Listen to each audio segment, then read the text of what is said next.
రేవంత్ రెడ్డి గారు ఇంటికి కొత్తగా ఏం కాదు. ఆయన ఇష్టం ఉన్నప్పుడు ఎప్పుడైనా కానీ వాకింగ్ చేస్తుంటాడు, వస్తుంటాడు. ఈసారి వచ్చిన దానికి ఏంటంటే జిత్తన్నకు ఆయన ప్రియమైన అన్నకు సీటు రాలేదని చెప్పి కండోలెన్స్ చెప్పడానికి మాత్రం ఆయన వచ్చిండు. ఇంతే, ఇంకేం తప్ప వేరే ముచ్చట ఏం లేదు. కాంగ్రెస్ పార్టీలో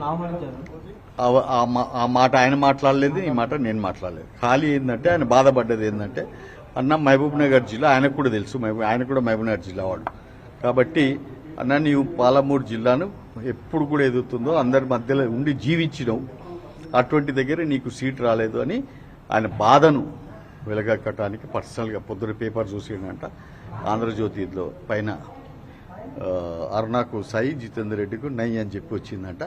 అది చూసినా చాలా బాధగా ఉంది, అందుకని నీకు కలిసిపోనికి వచ్చినా అని చెప్పి.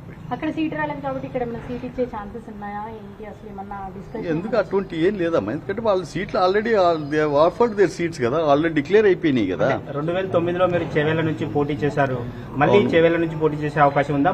చేవెళ్ల ఆల్రెడీ వాళ్ళకి ఏదైతే ఉన్నారో మహేందర్ రెడ్డిని చూశారు మీరు ఎంబడి, మహేందర్ రెడ్డి వాళ్ళకి ఆ సీట్ అలాట్ కావడం జరిగింది. కాబట్టి అటువంటి ఛాన్స్లు ఏమి లేదు, దాని మీద ఏం ఊహించుకోకండి మీరు.